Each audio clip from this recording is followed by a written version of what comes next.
이스라엘 백성들에게 꼭 지켜라는 3대 절기가 있습니다. 유월절, 맥추절, 초막절. 유월절은 1월 14일 날 지킵니다. 그리고 그 이후에 7일 동안은 무교절로 지키죠.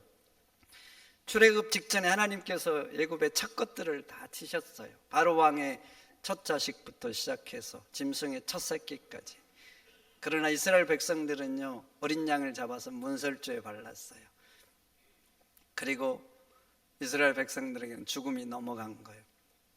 그래서 넘어갔다는 의미의 유월, 그래서 유월절로 그렇게 지키는 것입니다. 초막절은 7월 15일부터 8일 동안 지킵니다. 우리는 주로 명절 몇 일 지킵니까? 한 3일 정도 지키죠. 근데 이스라엘 백성들은 주로 8일 지켜요.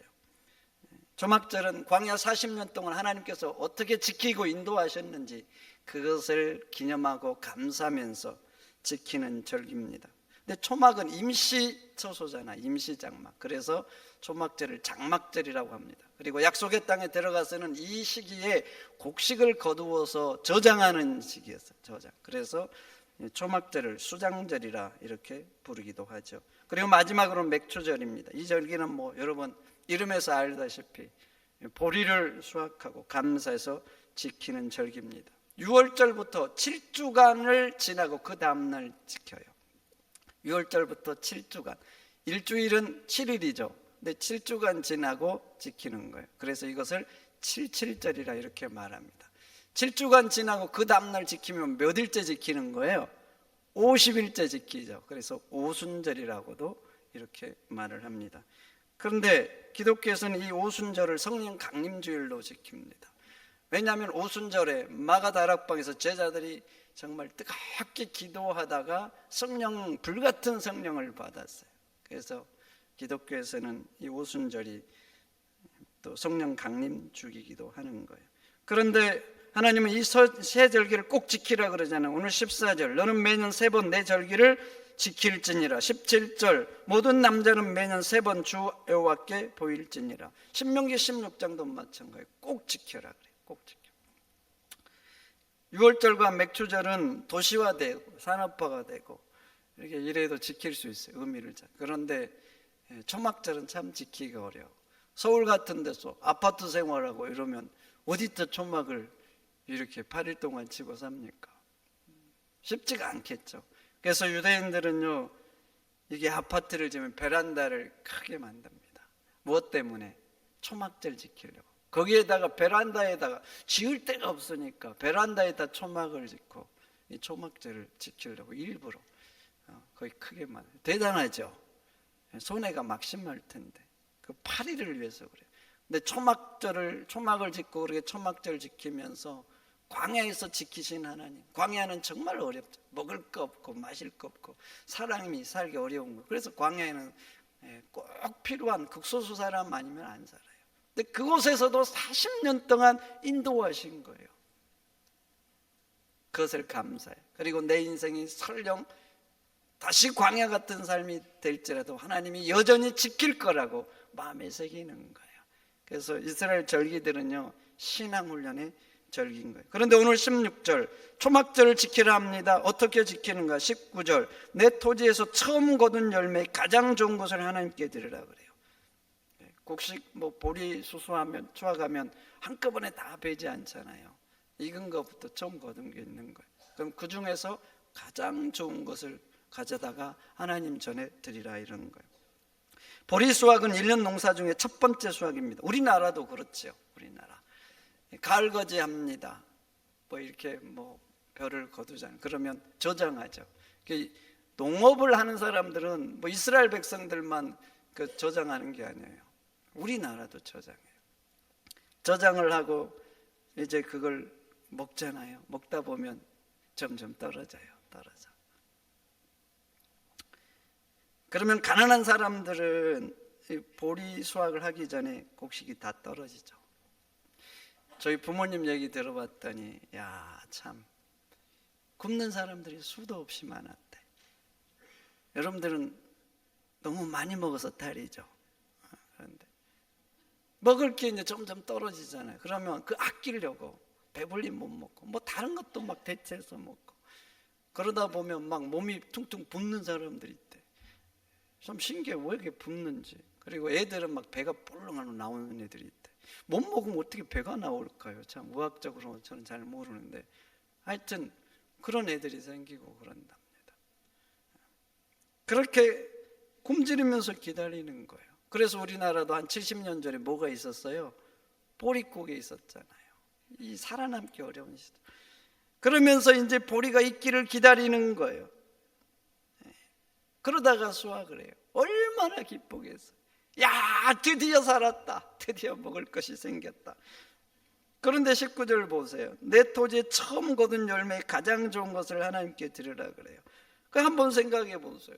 나도 굶주렸어요. 애들 또 피골이 상접해요. 그리고 드디어 곡식을 처음 거둔 거예요. 나도 급하고 애들도 굶주리고. 그런데 처음 거둔 거서 하나님께 가장 먼저 좋은 걸 드린다. 누가 할 수 있겠어요? 누가 할 수 있겠냐고. 여러분, 하나님이 인생의 1번이 아니면 할 수가 없어요. 내가 1번이고 내 자식이 1번이라 절대 할 수가 없어요. 하나님이 인생에서 가장 중요한 1번이 돼야 그렇게 할 수 있는 것입니다. 영국에서 신앙의 자유를 찾아 신대로 갔던 청교도들 봐보세요. 그들이 신대도로에 가서 가장 먼저 한 게 교회 짓는 거였어요. 정착하기 어렵잖아요. 정착. 내 몸도 누일 곳이 없는 거예요. 그런데 하나님의 집부터 지었어요. 누가 먼저 이렇게 할 수 있겠어요? 내 집이 없잖아요. 내 거기서 살아남기 바쁜 거예요. 근데 누가 먼저 이렇게 하겠어요? 그들에게는 하나님이 1번인 거예요. 1번. 하나님이 1번이 아니다. 절대 할 수가 없어요. 절대. 내 자식이 1번이고 내 직장이 1번이고 내가 사는 게 1번이다. 못하지요. 하나님이 1번이어야 돼요. 하나님이 인생이 1번이니까 그들은 영국을 떠나서 미지의 개척지로 온 거예요. 자기 조상부터 대대로 삶의 터전이었잖아요. 고대에 그걸 버리는 게 쉽지가 않아요. 다변화된 시대가 아니잖아요. 땅을 기반으로 사는데 미지의 땅이 온다고 쉽지 않죠. 하나님이 1번이니까 신대륙이 오고 하나님이 1번이니까 내 집 짓기 전에 하나님의 집을 먼저 짓는 거예요. 그래서 물론 힘들었어요. 힘들어.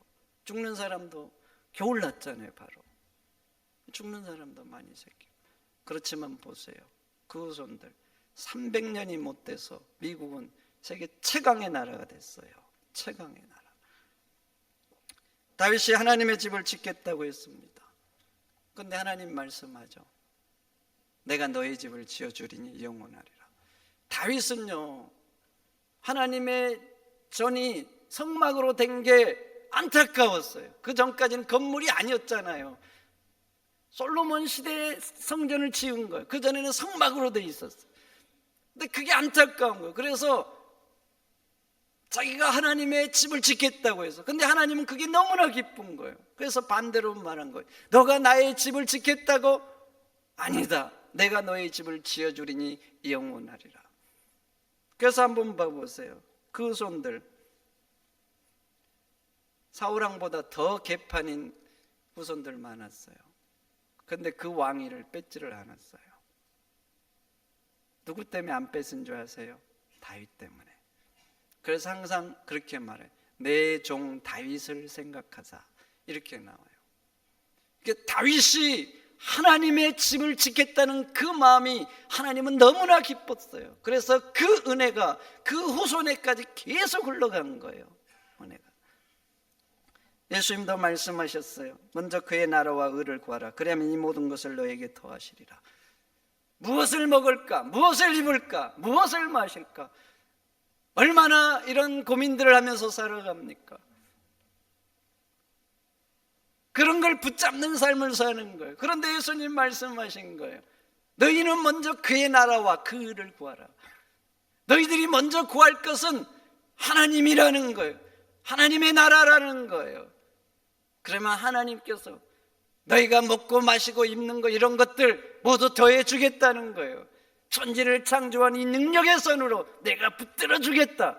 너 삶 챙겨 주겠다. 말씀하고 있는 거예요. 그런데 사람들은 하나님을 믿지 못하죠. 내 눈에 안 보이고 내 손에 잡을 수 없으니까 하나님이 내 삶을 챙기는 것보다 내 손으로 기필코 챙기려고, 그래서 하나님 나라를 구하는 게 아니라 내 삶을 먼저 챙기기에 바쁜 거예요. 성도 여러분, 하나님을 믿으시기를 축원드립니다. 여러분, 신앙생활 하잖아요. 근데 신앙의 첫 번째 중요한 게 뭔지 아세요? 첫 번째 힘써야 될 것, 그것은요, 하나님을 인생의 첫 번째로 모시고 사는 거예요. 그게 신앙생활한 사람들의 가장 중요한 1번이에요.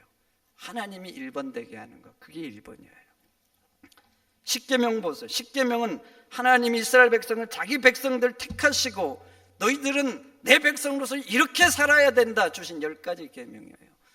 근데 그 첫 번째가 뭐예요? 첫 번째, 나 외에 다른 신을 두지 말라는 거예요. 나 외에. 근데 나 외에는 이렇게 바꿀 수가 있어요. 내 앞에. 그래서 각주 성경에는 다 내 앞이라고 각주가 달려 있어요. 그러니까 이 1계명은 내 앞에 다른 신을 두지 말라, 이렇게 번역을 해도 아무 문제가 없어요. 하나님 앞에 다른 것 두지 않는 것, 이게 하나님 백성이 해야 될 가장 첫 번째예요. 그리고 이 계명, 2, 3계명과도 연결되어 있어요. 하늘에 있는 것과 땅에 있는 것과 땅 아래 물속에 있는 어떤 것도 하나님 앞에 두지 말라, 이렇게 말할 수 있는 거죠. 여러분, 내 살기도 힘들잖아요. 내 쓸 것도 부족하고 내 삶 준비하기도 벅차요.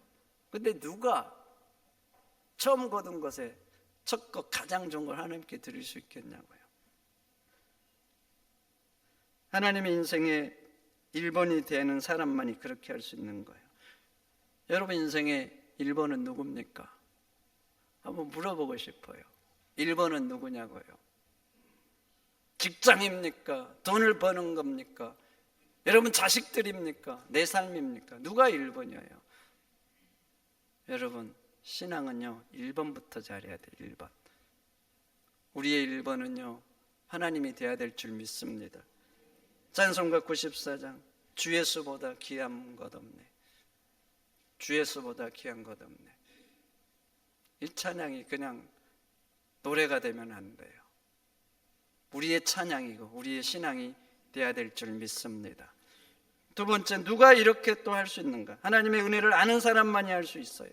첫 번째라는 것은 항상 의미가 있어요. 더 의미가 있어요. 소를 사서 내가 소를 키우려고 그래요. 뭐 목축업을 하겠다고. 그러면 소를 새끼 사면 뭐 한 3, 4년 키우잖아요. 그러면 이제 새끼를 낳는단 말이죠. 처음 새끼를 낳은 거예요. 3, 4년 동안 그 소한테 투자해가지고 첫 새끼를 낳았어요. 이 첫 새끼는 뭐예요? 내 그동안의 노력과 땀의 결정체인 거예요. 첫 열매. 그거 얼마나 귀하겠어요. 직장 들어갔어요. 이래서 첫 월급 받았어요. 얼마나 이게 의미가 있어요. 내가 어릴 때부터 인생에 뭔가 해보겠다고 준비하고 투쟁하고 노력했잖아요. 그렇게 투쟁하고 노력하고 땀 흘려가지고 직장 잡은 거예요. 근데 그 직장에서 첫 월급을 받았어요. 이게 얼마나 남다르냐고요. 근데 그것을 하나님께 드린다? 우리 교인 중에도 그런 분 있고 자식 중에도 그런 분이 있어요. 첫 월급 받아서 하나님 앞에 드리는 사람들. 여러분, 누가 이렇게 할 수 있겠냐고. 누가. 하나님의 은혜를 아는 사람만이 할 수 있어요. 모든 것은 하나님의 은혜고 하나님이 주셔서 내가 이렇게 산다, 이런 믿음이 있어야 돼요. 이런 믿음이 있어야 첫 것을, 가장 좋은 것을 하나님 앞에 드릴 수 있는 것입니다. 대상 29장은 다윗의 감사 기도가 나옵니다.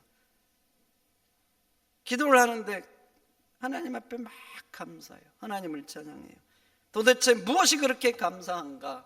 드리면서 감사해요. 드리면서.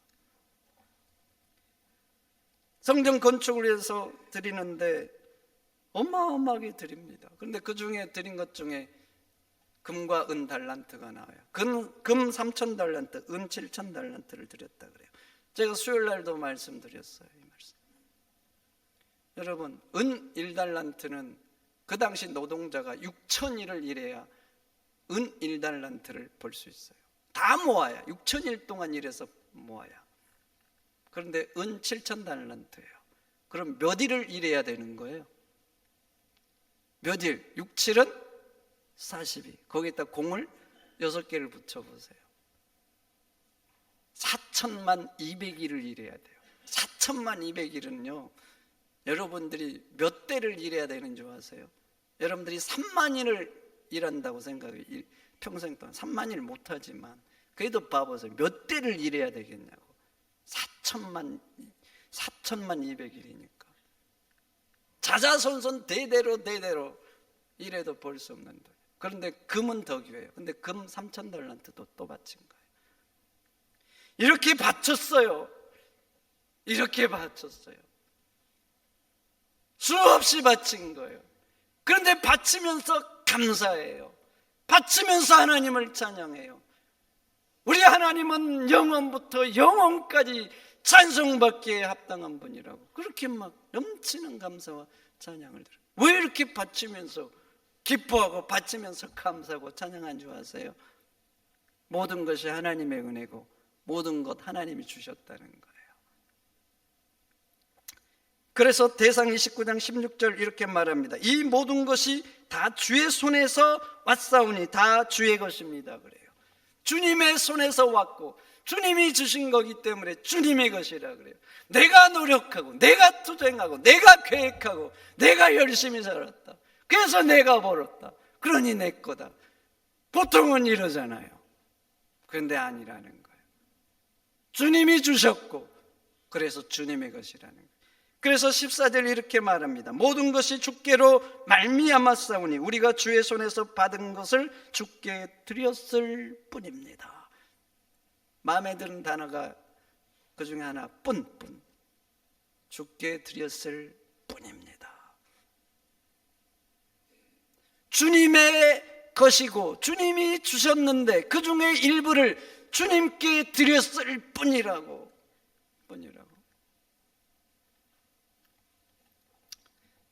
그래서요 드리면서도 감사하고 드리면서 넘치는 찬양을 하고 있는 것입니다. 여러분 그렇지요. 모든 것은 주님의 것입니다. 모든 건 주님의 것이 하나님의 것이 아닌 게 어디가 있어요? 공기 내 겁니까? 내 거냐고요. 하나님의 것이. 물 누구 거예요? 하나님의 것이죠. 흙 누구 거예요? 여러분들이 만드셨고 인간이 만들었습니까? 하나님이 만드셨죠. 하나님의 것이. 들에 자라는 풀 한 포기 그 어느 것 하나 우리 인간의 건 단 한 가지도 없어요. 인간이 만들었다고요? 만들었지요. 그러나 하나님이 주신 걸로 다 만든 거예요. 하나님의 것이죠. 하나님의 것인데 하나님이 주셔서 은혜로 주셔서 나는 그냥 누리고 살 뿐인 거예요. 모든 것이 하나님의 것이고 주셔서 누리는 하나님의 은혜인 거예요. 몇 년 전에 허리가 좀 아팠어요. 신기하게 허리가 아프니까 움직이기가 어렵더라고. 누웠는데 옆으로 도는 게 쉽지가 않아. 허리 아파 보신 분 아시죠? 돌려면 너무나 아프고 힘들어. 누웠다가 일어서는 게 고통 그 자체. 일어서려면 아주 조심해서 뭔가 잡고 일어서야 돼. 다시 누우려고 그래. 이것도 힘들어. 누워있는데 큰 것을 보고 싶은 생리적인 현상이 일어났어요. 화장실 가야 되잖아요. 갔는데 문제가 생겼어요. 앉아있을 수가 없는 거예요. 아니 이게 지금 힘을 좀 쓰고 그래야 되잖아요. 평상시에 앉고 일었으니 뭐가 힘듭니까? 이리 뒤척 저리 뒤척 눕고 일어나고 너무나 당연했어요. 너무나. 근데 허리가 좀 아프니까 당연한 거 아니더라고. 당연한 거. 그래서 감사했어요. 아팠는데 이게 당연한 게 아니었구나. 하나님이 주신 큰 은혜구나. 어떤 분이 요양원에 가서 있다가 몸이 아팠어요. 근데 그분의 소원이 뭔지 아세요? 자기 발로 화장실 가보는 거였어요. 자기 발로. 이해가 되세요? 지금 화장실 가는 게 뭐가 어려워요? 근데 그분은 자기 발로 화장실 한번 가보는 거. 여러분, 당연하다고요? 아니에요. 하나님의 은혜인 줄 믿습니다. 그리고 또 보세요. 지금 우리가 누리고 사는 것들 너무나 많아요. 출애굽기 23장이 쓰여질 때 한번 봐보세요. 먹고 사는 자체가 투쟁이잖아요. 먹고 사는 거 0.0001%나 싸놓고 사는 것이 태반은 당장 먹을 것도 힘든 시대. 그래서 우리가 누리고 있는 것 봐보세요. 이 본문이 기록될 당시와는 비교할 수가 없어. 비교할 수가. 어떻게 비교가 되겠어요?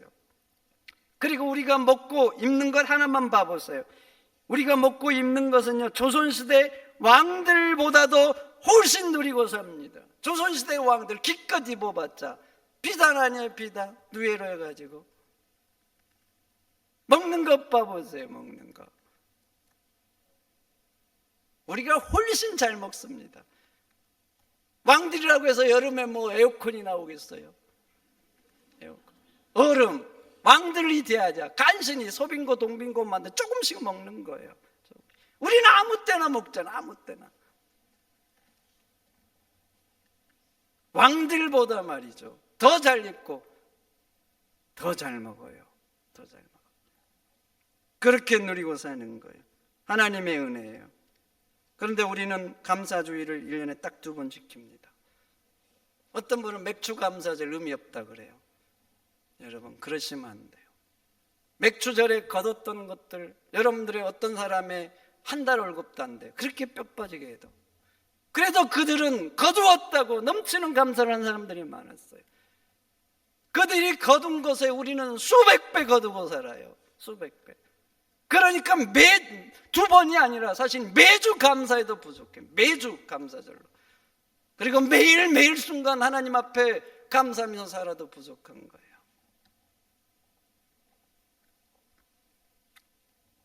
성도 여러분, 감사주의를 통해서 하나님 주신 은혜를 마음에 새기시를 축원드립니다. 감사하면서 사세요. 그래서 하나님의 은혜가 크시구나.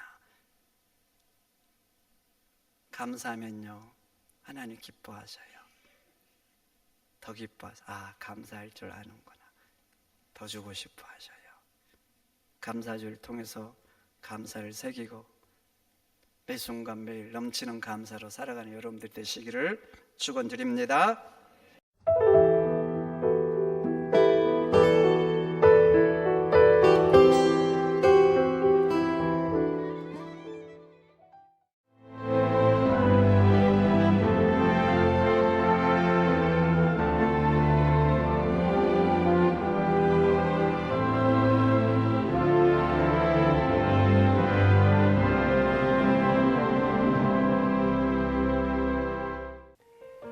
CBS를 사랑해 주시는 전남 지역 청취자 여러분, 안녕하십니까? CBS 재단 이사장 꿈의 교회 김학중 목사입니다. 여러분의 사랑과 관심 덕분에 전남 CBS가 순천시 장천동에 새로운 사옥을 마련하게 됐습니다. 이 방송국 사옥이라는 것은 단순히 건물을 짓는 의미에 지나지 않습니다. 전남 지역 복음 전파와 특별히 다음 세대를 위한 미래 비전을 세우는 일입니다. 코로나19로 모든 활동이 중단되고 또 관계가 단절되는 상황이지만 우리 CBS 방송만큼은 우리의 발길이 닿지 않는 곳까지 구석구석 하나님의 말씀을 전하는 위대한 힘을 지니고 있습니다.